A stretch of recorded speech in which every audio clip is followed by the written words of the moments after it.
Hello, everyone. Welcome to the second episode of Hit Me With Your Best Pint. Today I'm at Green Valley Brewery in Hudson, Ohio with brewer John McGroarty, and we're going to get busy talking about the beer that he wants to discuss and highlight for this segment. So, nice to see you, John. Yeah, always a good time hanging out. So I'm John with Green Valley. We're going to be going through my favorite beer on tap right now. It's called River Songs. It's a rotating series of lower ABV lagers. The first rendition was a dry hopped American Pils. We used Staccato Czech Pils malt as the base, along with a little bit of Carapils. And then we hopped it with all Ohio hops out of Sunny Acres. We used Alpha Aroma in the kettle and whirlpool, and then dry hopped it with Bob Biro's Alley hop.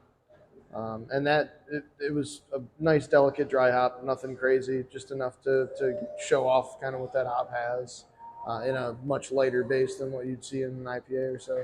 Yeah, and I've been seeing this hop pop up a little more frequently here this year in a lot of other breweries, beers around the area, especially things like Pilsners and Saisons. I know it's a nice, Ohio-grown varietal that's kind of new on the scene. It's to me, the most exciting Ohio variety that we have out there right now. So I know it went through test plots with Bob, but then Barn Talk over in Wadsworth along with Sunny Acres picked it up and put in a handful of acres of it. But this is kind of the first year of it having a production volume to be able to get out there. I know Brew Kettle had worked with it a little bit last year, but the first couple of years of the Alley hop were mostly fresh hop stuff, not a big amount for pelletization. So when Sunny Acres approached us about it, I had never used it. I had tried a single homebrew size test batch with it from the Brew Kettle, and it seemed really unique. Its sister Edisham is definitely a much different hop.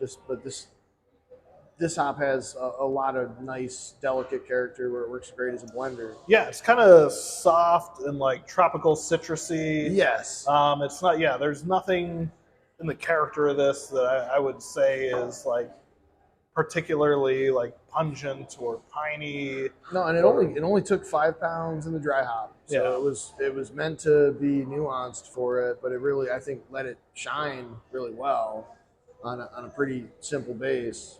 So then we ended up doing a smash IPA with it that will release probably next Wednesday or so.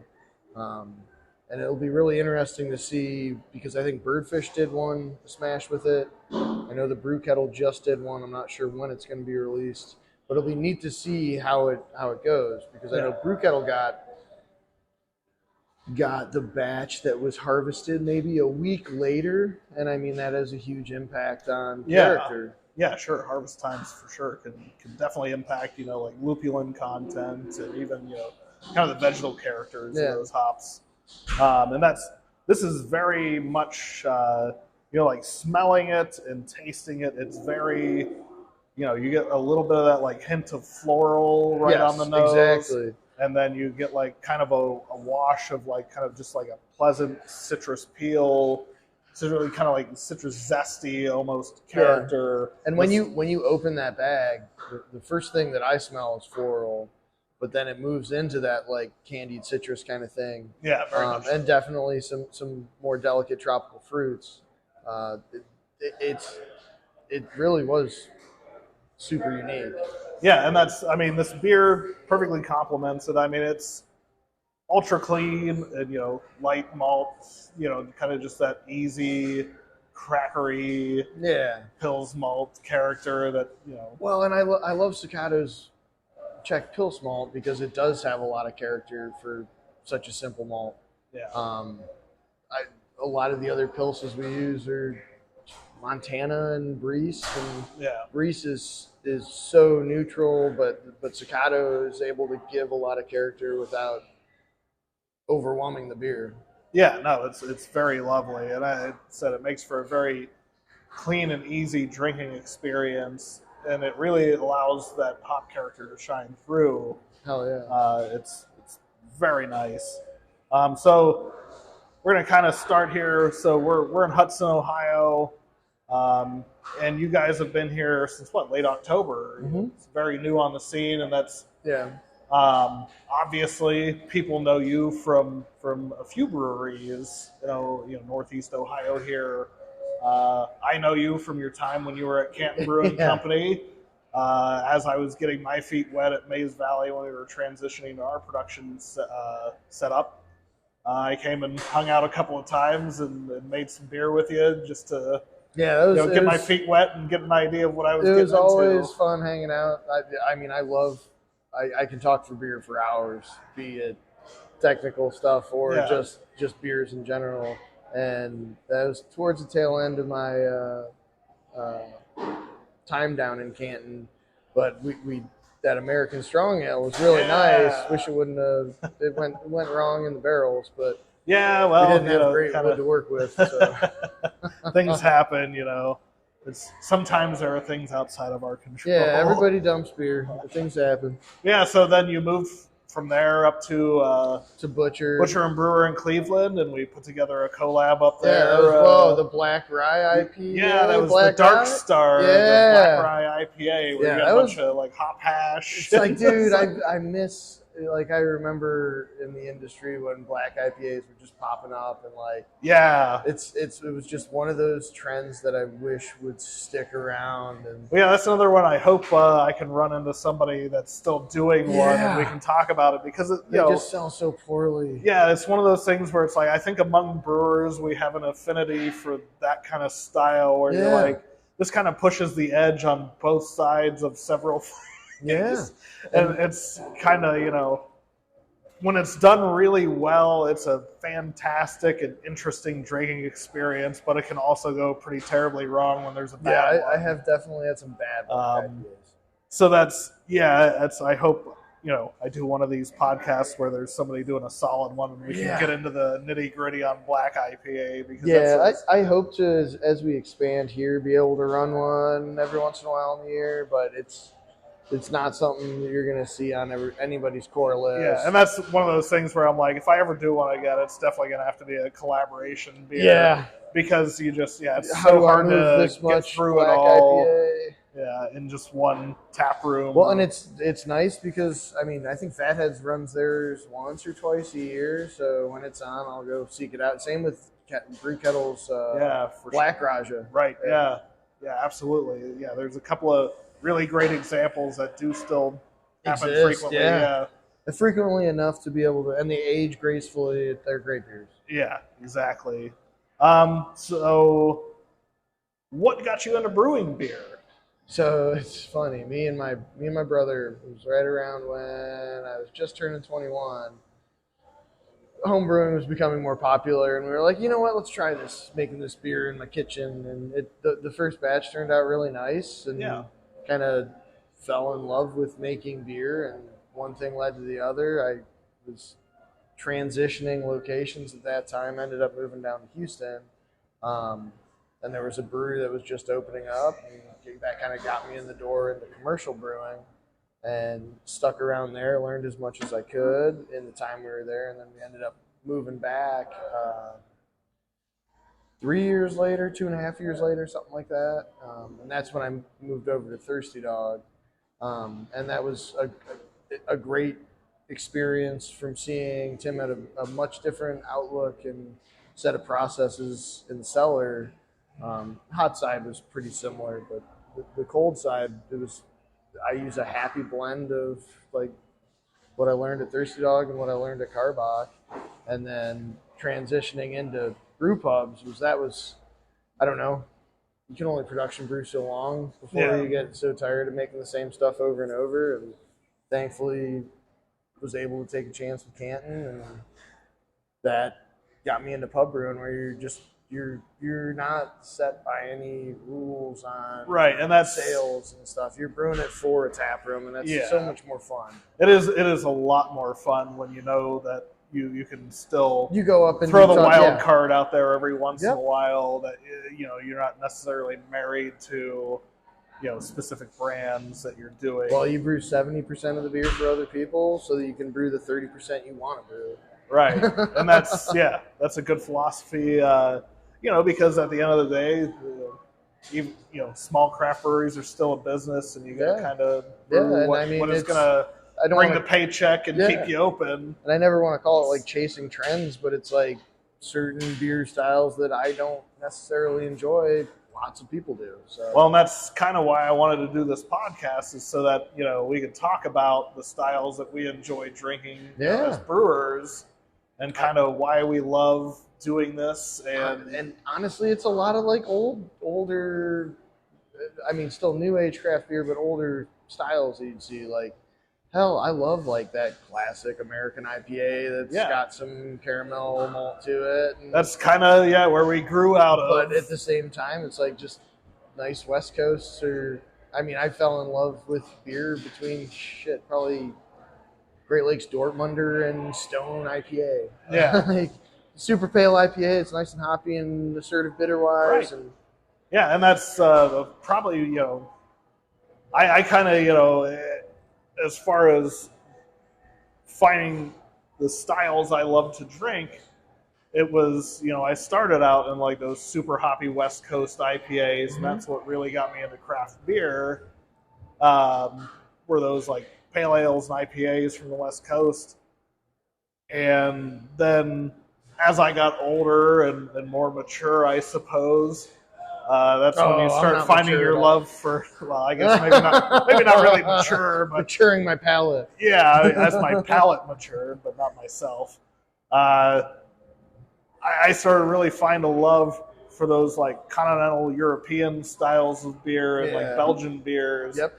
And falling in love with, sort of just, the emphasis on quality of ingredients and simplicity, and making something either ultra drinkable or something that was simple but super complex on the palate and interesting to drink. From that standpoint, think Saison DuPont, man. I wish Belgian beers were more appreciated. And, like, there's so many people around here making great ones, but it's just not a trendy style. That's a death row beer for me, is Saison DuPont. Yeah, because you think about Pilsner, what is involved in it, and it's Pilsner malts, Saaz hops, East Kent Golding hops, and then just like a direct fire kettle and caramelization, and then just fermentation driven characteristics from yeast. Yeah, and that's, I think, the most underappreciated things is those super unique yeasts like Saison DuPont. Yeah, and that's one of the more like simply beautiful beers I think that are available, and I wish that it was more readily available. Well, hell, they put it in a pounder now. It's nice. You can find 16-ounce cans of it. Yeah. That's not around me yet, but I'm going to keep my eye out until I find it. So we just had Winter Warmer, the fest up in Cleveland this past weekend. That's probably my favorite beer festival of the year. Yeah, I mean, beer fests are just not something that I definitely flock to. So, but Winter Warmer is like the only one that I truly enjoy the entire time I'm there. I feel very much the same way. That it's like that. There's like maybe 2 or 3 beer festivals during the year where I'm like, I'm fine with getting out of bed on a Saturday and working extra hours. I want to be there for that. Because it's just a fun event where you get to see so many people. And it's just great seeing all the brewers from across the states. Across the state. It's like you don't find many beer fests where it's like, no, every single brewery that's here, like the person making that beer is in the building. Right, and that's the thing. It really does attract the most amount of, I think, brewers for a festival that I can think of, especially in Northeast Ohio. Most of the time, it's send out the sales rep, just whoever wants to go and do it from the tap room. If you can set up equipment, who can I find to work this? Because a lot of the time, especially if you're a brewer, you're at work 5 days that week at a minimum. and you don't want to have to work on the weekend if you don't have to. Yeah, it's a little weird right now with just getting open. So there's very few 5-day weeks, but right, yeah, that was one where from the get go, it's like I will find time to make sure I'm there for it. Right, yeah. Do you guys have any big plans up here for St. Patrick's Day? I'm not really sure what to expect. I think we might run some probably additional hours in the kitchen and bar, but it being a Sunday, I'm not really sure. I think Saturday will kind of be the Saturday will probably be the busy day. So we're going to run some food specials and stuff like that, but nothing too wild. We released Ripple Red, which not Irish Red by any means, much more American. But we'll have that on tap as well. Yeah, very nice. Hell yeah! So that's everybody loves a red ale. Yeah, or stout on St. Patrick's Day. Ambers are another one of those underappreciated beers where they've just fallen by the wayside. You don't see them that much. Well, that's it. We've always carried our amber ale since opening. Like I brew that beer several times a year, and it's you try to make it like the best expression of balance for a sort of malt forward beer, but without letting it be too sweet. Yeah, and ours this year under attenuated a hair, and I was kind of concerned with it, but once I got it carved up and tried it, I was super happy with it. That was another pretty straightforward beer. I've always taken the outlook that I don't use a lot of crystal or anything. It's a lot of just heavier toasted base malts and try to work that in, and I don't know, go too wild with trying to crystal, keep it a little drier, not so because those crystal malts, they can let run enough away from sweetness, you. it can be a little cloying at times. But it worked out really well. Topped with Cascade, and that's the other thing. I'm going to ask you about one more thing coming up, the eclipse. Oh yeah, I know that this is a big topic coming up for people. We're smack dab in the line for it. So normally we're not, because that's on a Monday, right? It's on a Monday, yeah. So we're not normally open on Mondays, but the kitchen won't be open, but we're gonna run some bar hours, bring your own food kind of thing. Yeah, have a little patio party. People can stand out there. And hopefully wear their appropriate glasses so they don't burn their retinas. Well, we'll definitely have some glasses here for it. I'm hoping that the weather cooperates. At least right now, the past couple weeks, it's kind of cooperated where we're going to rain on Saturday and Sunday. Yeah, it's impossible to know what the weather is going to be. Yeah, we had a great day on Sunday. The sun was out, 60 degrees. It's like people are itching for patio time, as am I.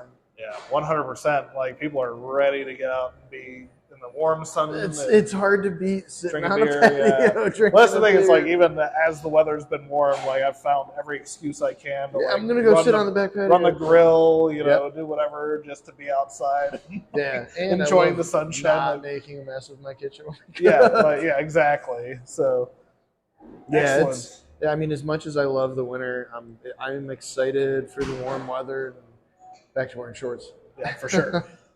So I guess I asked this of Andrew last week too, and I think that's kind of going to be a thing I do for everybody is, kind of how do you see yourself as a brewery, and what do you consider your bread and butter source of brands? Loaded question. It is a loaded question. I don't know. I've been fortunate enough. The other breweries I worked at, for the most part, I had complete freedom of curating the draft list. Yeah. And I don't know. I like to brew what I like to drink. My favorite stuff is pale European lagers, Belgian and French saison, and hoppy West Coast IPAs.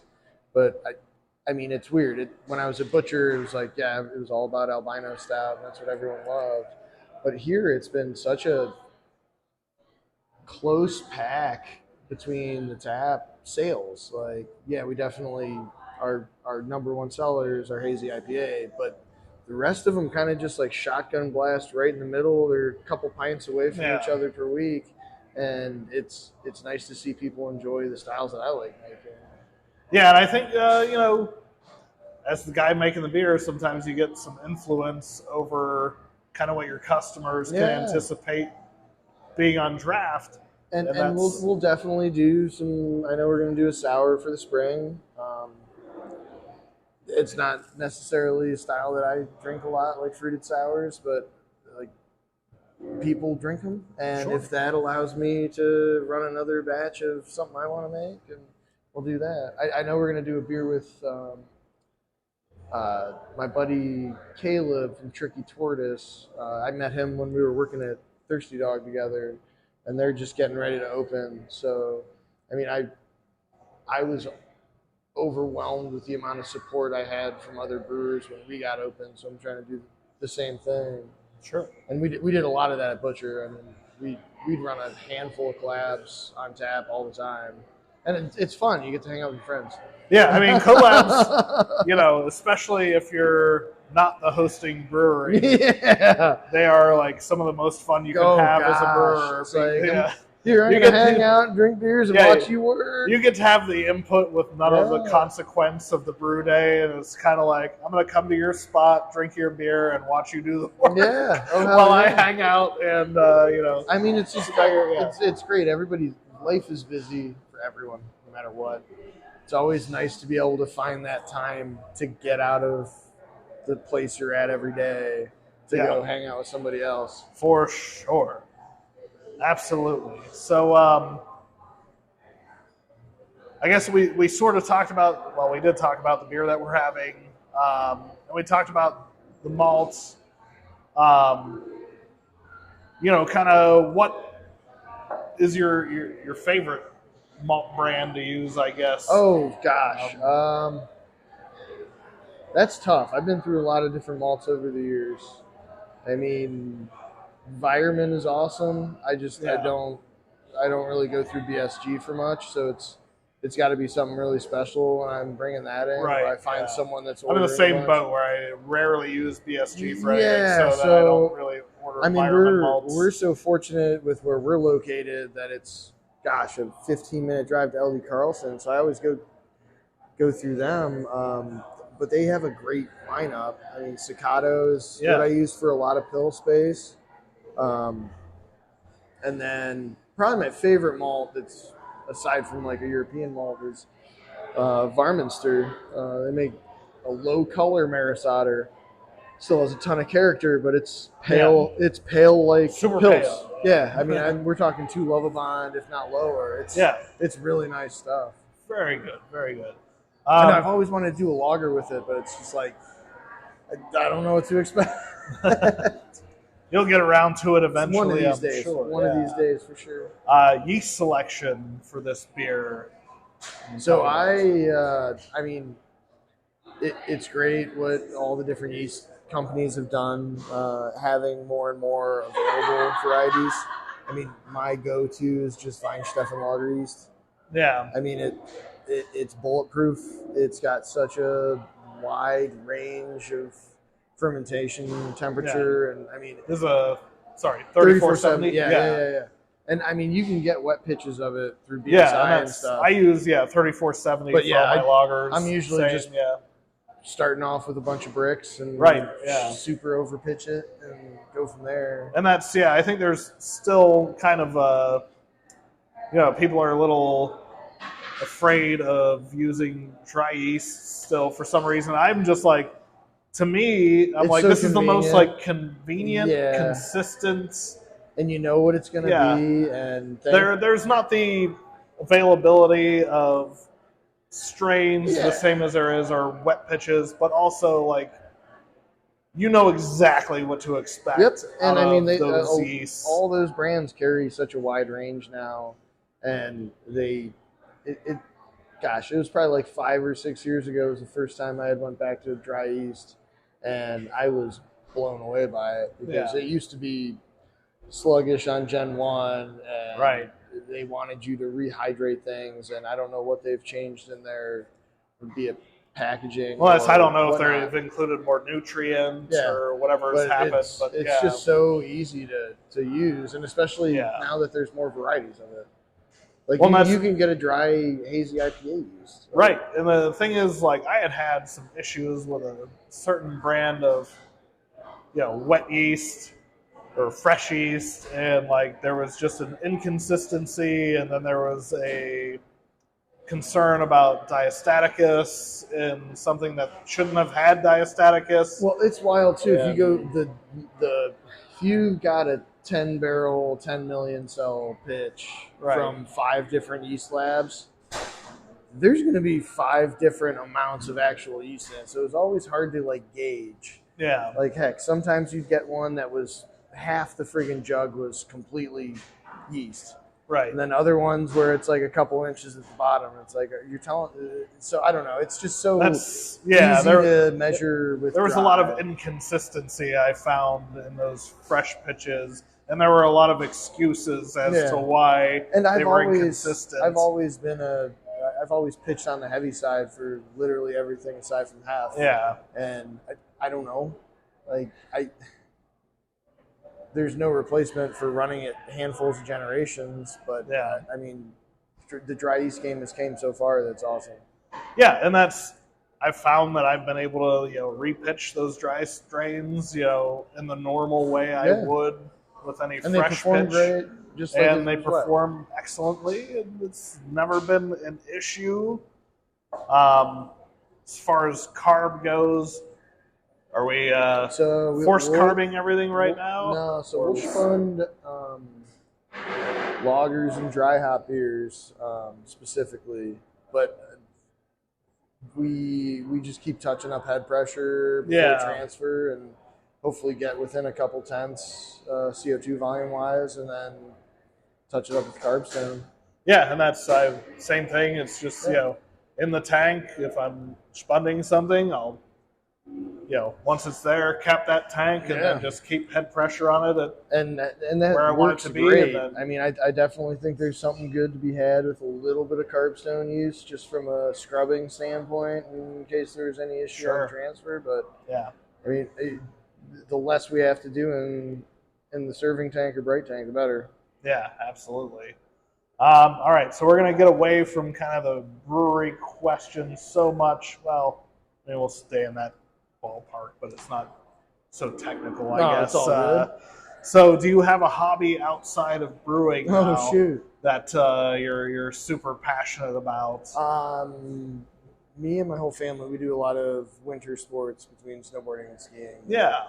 So that's coming to an end, but like outside of that, not really. I mean, we spend a lot of time in the park, hiking. Yeah. Love having big bonfires.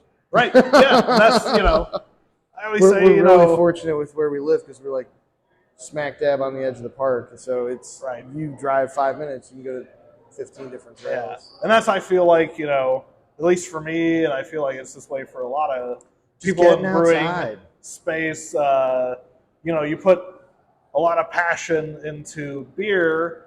Because it's like, well, this was a hobby at first, and I really enjoyed doing it. And then you kind of get into doing it for work, and then you're like, well, now I need something else that can still just be mine. I can honestly say that I have not brewed at my house in a decade. No. As soon as I went pro, I quit brewing. I don't know. I keep telling myself I'm going to bust out the pilot system, but I don't. Yeah. Well, I think so. Before brewing, I think you said you were in accounting. Yeah. The next question I have is kind of like, did you ever think of another like kind of dream job outside of the brewing industry? Was there ever anything that you were like, man, I'd really like to do that if I wasn't doing? Not really. This? I mean, I don't know. You're always taught to go to school, go get a good job, go do this, and then you realize that life is so much more than work. Yeah. And if you loathe what you do, how are you not going to be a miserable person? Right. And that's so my big goal and my kind of outlook on how we manage here is I never want anyone to loathe coming to work. It's work. Yeah, for sure. Yeah. There's some parts. Yeah, there's going to be days where you hate getting up and doing your thing. But overall, if I can make sure that 9 out of 10 days are not a place people hate being, that's a good thing. Like work-life balance is real, and For sure.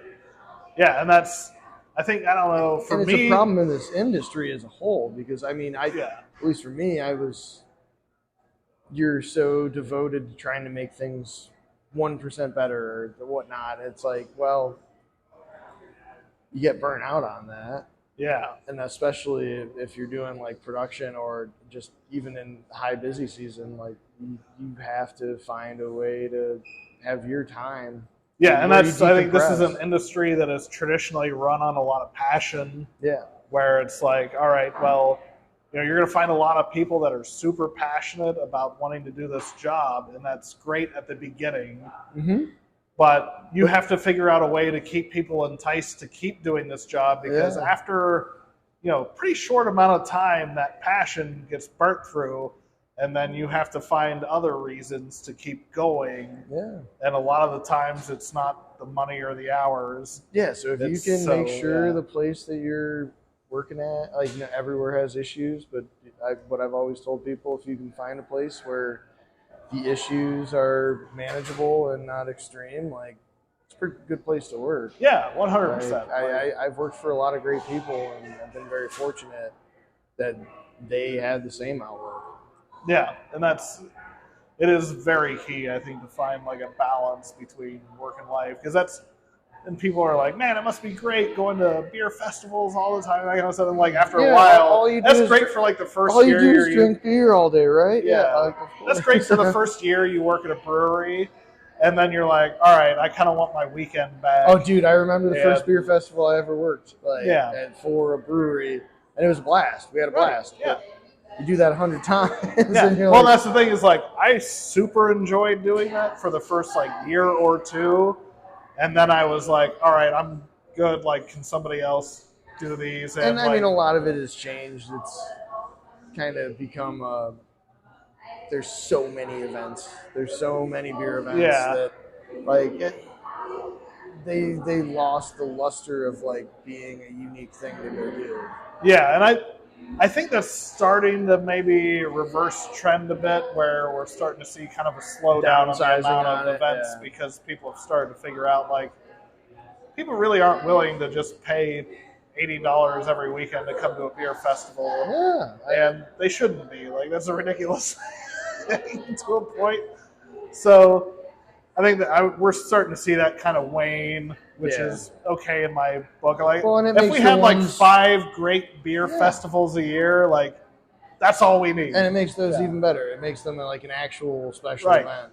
Yeah. And that's why, like, we were talking with Winter Warmer, like, I've been doing that one since I was in Canton, and I mean, the OCBA is just a great one. They run a great event, but 2, they are a great trade organization. Yeah, I think we have a very unique and super positive trade group here in this state, where I think a lot of other states don't really necessarily enjoy this kind of trade organization, where there's so many resources and people are so like collaborative and willing to share knowledge, and it is not that way in a lot of states.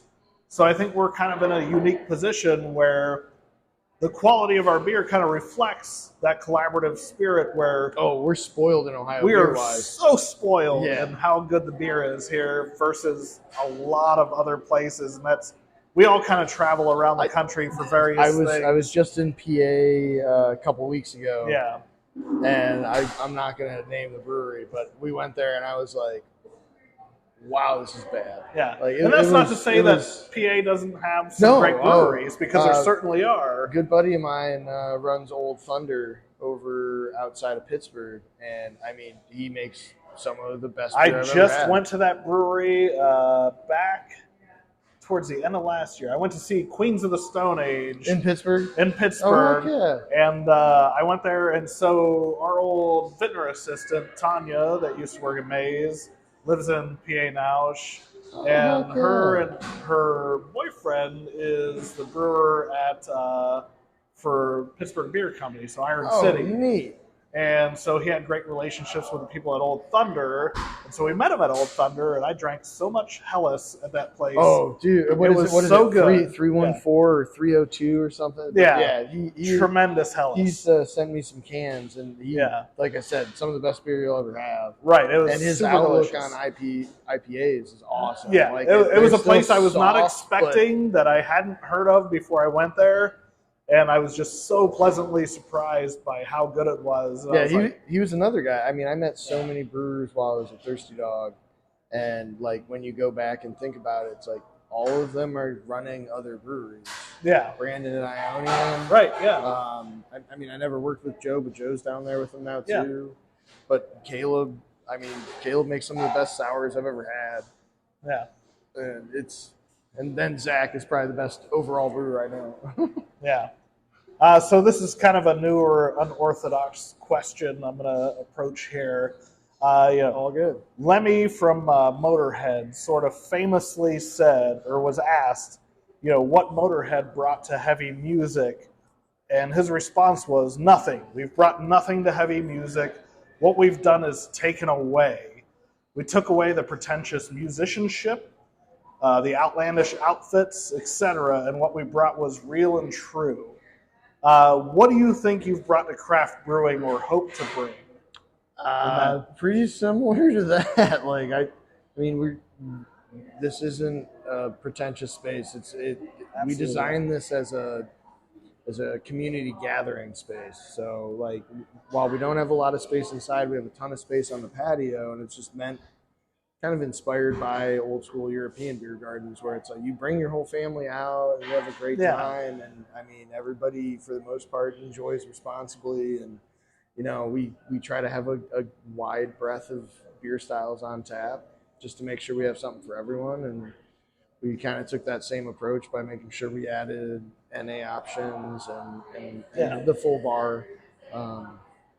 But I mean, I love watching people enjoy beer that I enjoy making and drinking. So that is one of the pleasures of brewing beer and being able to serve it to people. We're not anything special. I think we make solid beer. It's like it's just the goal is to get it out to our community.